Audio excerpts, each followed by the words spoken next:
Well,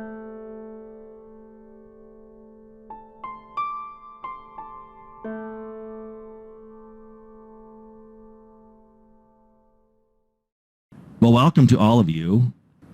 Currently the director of the Paragon Group, consulting group, as noted. I have about 30 years of experience in corrections.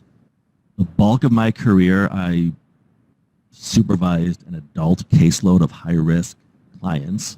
And then probably about 10 years ago, I was introduced to a little thing called evidence-based practices, and I went down that rabbit hole, and I since segued into more of an administrative training role.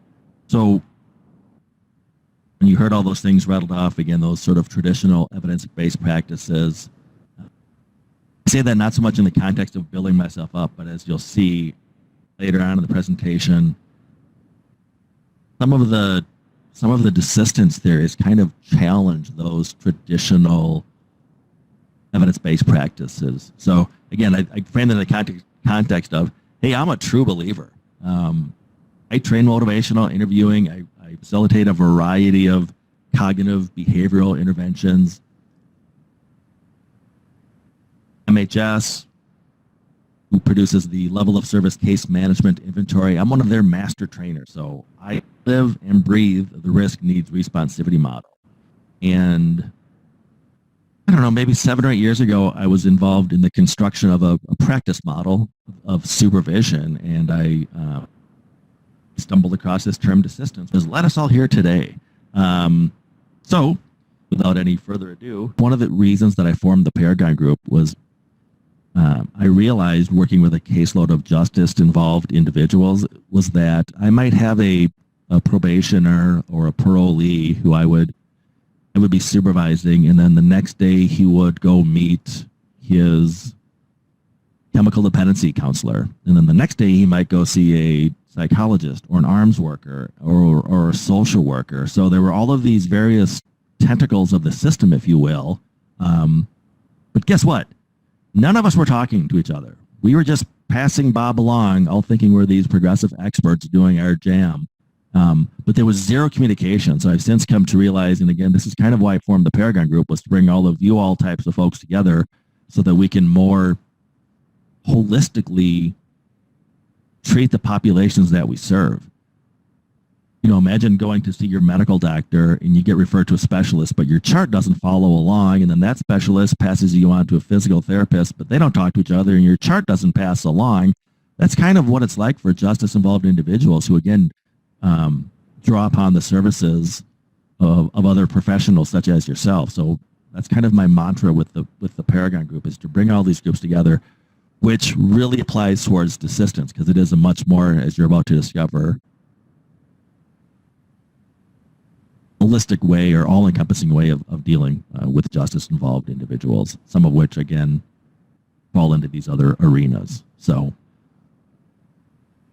here are today's training objectives. Again, briefly review the risk needs responsivity model of correctional supervision. And then I will introduce you to the various emerging desistance theories of crime. And to be clear, there's, at this point at least, not a single unifying theory of desistance, which is good for you all because you're kind of getting in on the ground floor here. What you will see, however, again, there may not be a unifying theory, but when I introduce you to these different theories, you will see thematically, different themes coming up. So you'll have a pretty good idea of what folks talk about when they talk about desistance from crime after today. And then finally, we're going to examine and discuss how to recognize and promote desistance correlates in the populations that you may work with. So again, even if you're not a full-fledged criminal justice practitioner, you may work at a substance abuse clinic that serves justice-involved individuals, or you may be a psychologist that interacts with justice-involved individuals. So here's my shameless plug for Shad Maruna's book, Making Good. Chad's currently teaching at the University of Belfast. This book really centers on his Liverpool Desistance study. So he looked at desisted individuals and as well as individuals that were still persisting in criminal behaviors. And he kind of teased out those two populations. His big themes of desistance focus on reworking the client script, if you will, and changing it from one of a condemnation script to one of a redemption script, which I'll touch on momentarily. Chad is big into labeling and identity, which I'll touch on here in a minute. And then the other theme that he saw with desisted individuals was this sense of, sort of giving back, taking one's lessons learned in life and returning those lessons some way, right? So go grab this book. I'm building your reading list. Psychology of Criminal Conduct, 6th edition, and Making Good by Shad Maruna. Right here on my desk here.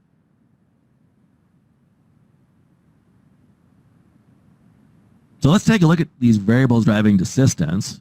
Getting older and maturing, family and positive relationships, sobriety, employment, hope and motivation, as I mentioned, something to give back, the all-important criminal identity, not having one, having a place in a social group, and being believed in. So if you raised your hand earlier or typed in that you're familiar with risk needs responsivity, or if you remember when we reviewed earlier the risk needs responsivity model here, let's compare and contrast how many criminogenic variables do you see here? Or again, if you're a correctional practitioner or working with justice-involved individuals, some of these you might utilize. Some of these you might be like, that's new to me.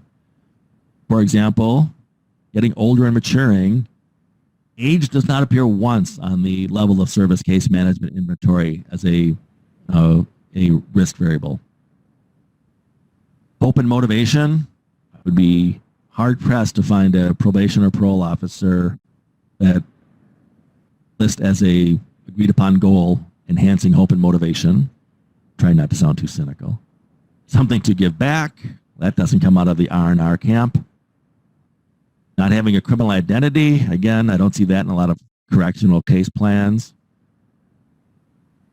We talk about extinguishing risky peers in the risk needs responsivity model, but really not about having a place in a social group, about inclusion, if you will, versus exclusion.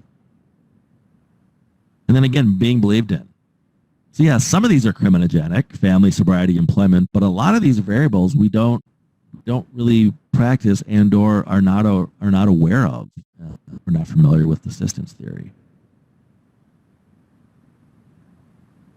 I mentioned earlier that Dr. Maruna is big on labeling, and it's linked to identity. I just want to take some time to tease that out a bit.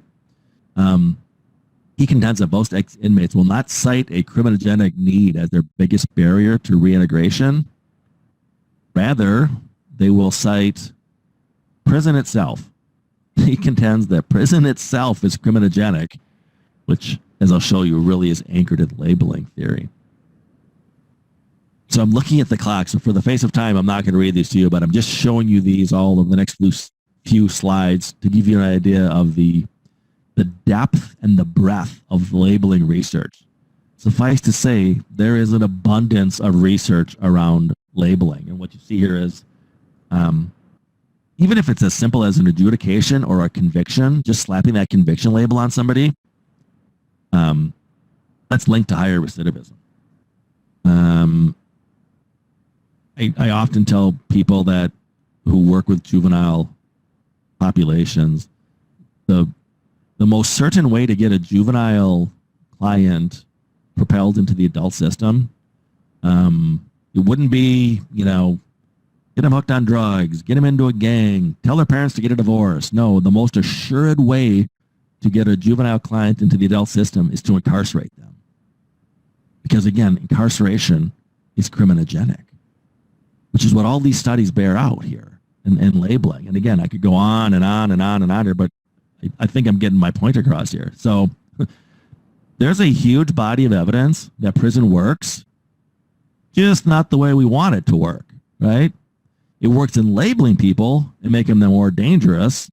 In other words, it's an expensive way to make bad people worse, in my opinion. So our job in corrections and related fields, it's really about transforming our clients from antisocial to pro-social, right? But I would pose the question, not only how successful are we at this, but to what degree are we actually counterproductive in this transformation process? Again, citing Dr. Maruna, he's come up with these 6 steps of transformation, which I'll read off, but then I started playing around with these here. So the first step of transformation is the apprenticeship or the journey, followed by ceremony, credentialism, renaming, an exclusive subculture, and then finally internalizing or self-labeling. So let me illustrate some of this for you. Well, let me go back. Reflect on this in your own lives, and or what institutions do you see using this 6-step, or where have you seen this 6-step transformation approach utilized? Who uses this tactic? I'll tell you for the sake of time. Street gangs use this tactic. Organized crime uses this tactic. Law enforcement, particularly federal law enforcement, uses this tactic. The military, specifically specialized units like the Navy SEALs and Special Forces, use this tactic. Even fraternities use this tactic. And again, I'll illustrate it here for you. Starting with, like I said, law enforcement, particularly federal law enforcement. So think of the FBI. The FBI's program at Quantico, that's a 20-week program. That's quite the journey. That's their apprenticeship. And of course, there's the big graduation ceremony, followed by credentialism. I don't know if any of you know or have worked with FBI agents, but when they refer to their ID and their badge, they literally call that their creds. Like, oh crap, I left my creds at home. There's huge credentialing with this. Remember in Silence of the Lambs when Agent Starling shows Hannibal Lecter her ID and he says, "You're not real FBI." And then at the end, of course, she graduates and she gets her credentials, right? Then there's the renaming that goes on. You're a G-man or a Fed or a special agent. And then there's an exclusive subculture, even within law enforcement. And I know this because I've got connections in law enforcement. It's an exclusive subculture when you talk about FBI, DEA, ATF. Of course, this all results in them internalizing and self-labeling. They see themselves that way. They see themselves as a G-man, right? Or a Fed or an FBI agent or whatever. Let's take a look at another illustration of who uses this tactic. Like I said, the military in particular, Special Forces, Navy SEALs, etc. The Navy SEALs puts their applicants through what they call BUDS, Basic Underwater Demolition. That is a 24-week program in which 75% of the people who start it do not finish. So talk about a journey. Then, of course, there's the huge graduation ceremony. The credentialing, again, that's a status apart from even other members of the Navy, special SEALs, that is. And then you get your new handle. Remember Top Gun, Goose, Maverick, whomever else. I haven't seen Top Gun in so many years. And again, it's a very exclusive subculture. Even in the military community, it's almost elitist. And then this all concludes with step 6. They internalize, they self-label, and they do this because it drives the behavior that we want, right? This 6-step process is very effective in getting populations to behave in a certain way. And then let's just take a look at one more here, street gangs. And again, I worked street gangs for years, so I know this. Apprenticeship is getting jumped in, right? Or in the mafia, making your bones. I heard horror stories about getting jumped into gangs when I worked street gangs. A huge ceremony. We've all seen enough mafia movies to know about the secret ceremony, right? And then the credentialing, you're now a full member. You're a made man. And then you get a new handle. Think of all those street game monikers. You don't even know the real names of the other members sometimes in street gangs because they give them those names for a reason. And then, of course, is an exclusive subculture, particularly with gangs. And then they internalize and self-label. They see themselves as a gangster disciple, a vice lord, a Gambino family member, what have you. And gangs do this for the same reason as pro-social entities do this. It works. It's very effective in driving behavior, the 6-step process, right? So, again, you can maybe reflect on your own transformation. I've talked to people that say, yeah, if you're an attorney or, I went through when I worked for the Florida Department of Corrections and Academy, you see this a lot, 6-step process used. Well, I would contend that the criminal justice system uses this 6-step transformation process, but we do it for the worse. So let's look at step 1, apprenticeship journey, which I look at as sort of the initiation into criminality.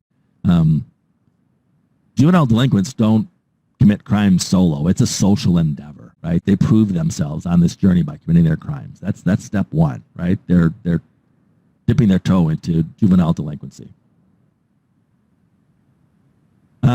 Ceremony, of course, is the courtroom, which Dr. Maruna refers to as the status degradation ceremonies, which I'll take a little tangent here in a second. But if you think about the ceremonies that we've gone through in our lives, and I've spent enough hours and days in courtrooms to know that this is a full-on ceremony, but we're celebrating failure.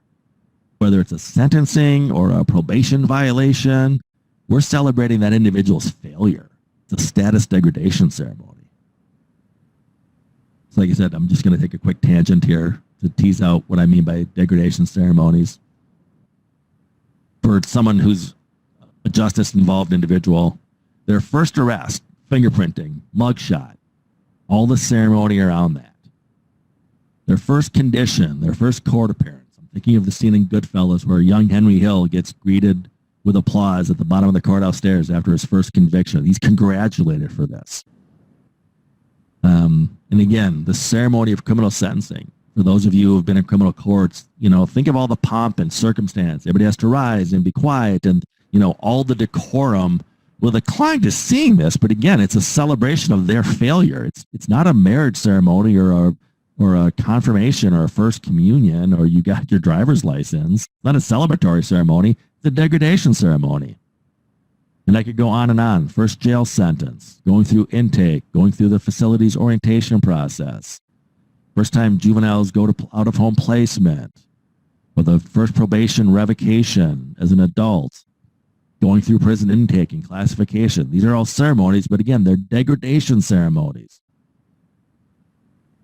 So let's get back to the 6 steps of transformation and how we do this in sort of a bizarro reverse world in criminal justice. With credentialism, we're giving a formal, long-lasting classification which allows society to officially and legitimately discriminate against that individual. You are a convicted felon. I do not have to hire you. I do not have to let you live here. Again, I can legitimately discriminate against you because of the credential that we've given you. And then we talked about number 4, the renaming. So after the status degradation ceremony and the credentialing, we give them a new name, that of offender. And I could go on and on about the use of the word offender and how much harm that does with the labeling and even how we still officially use that without realizing just how denigrating that is, that we take a snapshot. I often tell my students, think of the worst thing you did on the worst day of your life, turn that into an adjective or an adverb, and imagine being labeled that for the next 5, 10, 20 years. You're a thief. You're a liar. You're a cheater. Well, that's what we do when we just slap this label offender on people. And again, we do it in such an official context. It's just really mind-boggling. I'm in the state of Minnesota, and our Department of Corrections, everybody has their sort of the prison social security number, if you will, the ID. Well, in Minnesota, that's called the OID, offender ID. It's still part of their official nomenclature. And then step 5, inclusion in an exclusive subculture. Well, by excluding them from mainstream opportunities, we embed these individuals into a criminal subculture. And in jails and prisons, it just gets worse, that exclusive subculture.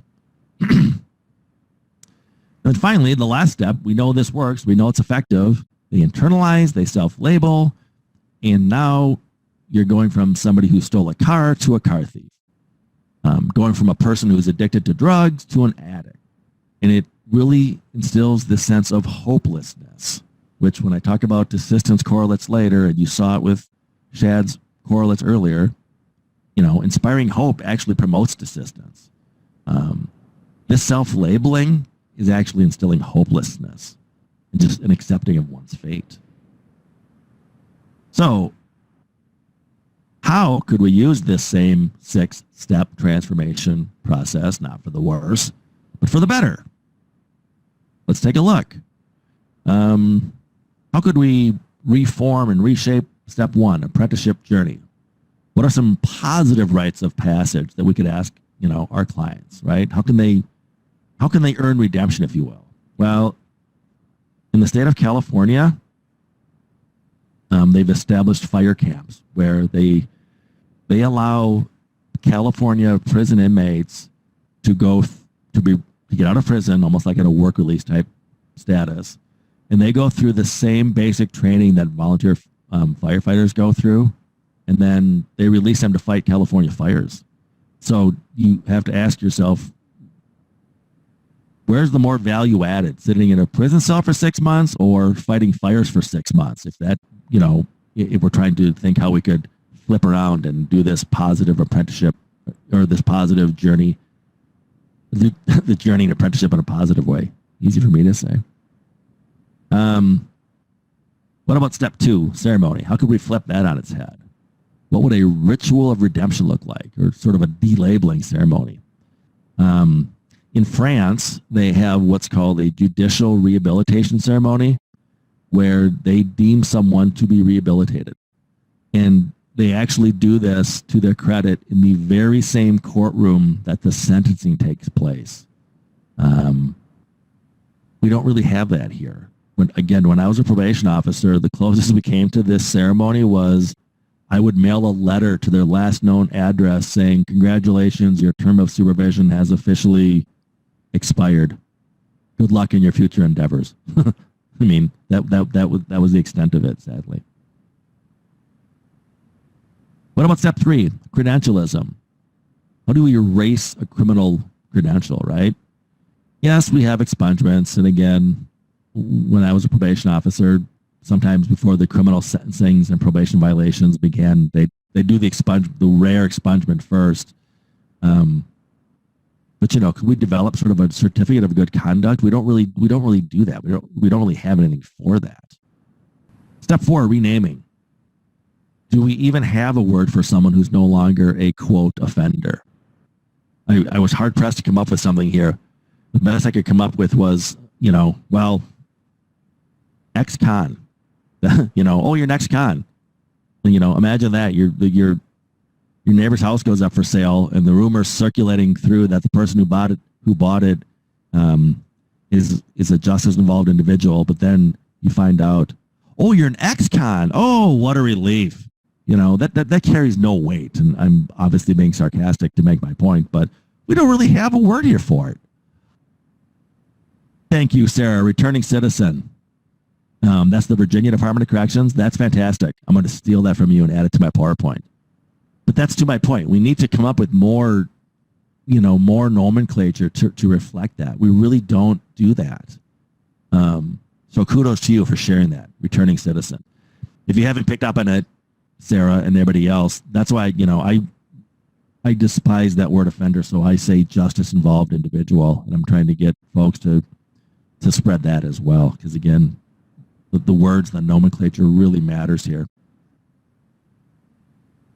So I talked about, how sadly it's an exclusion, but what would social exclusion look like?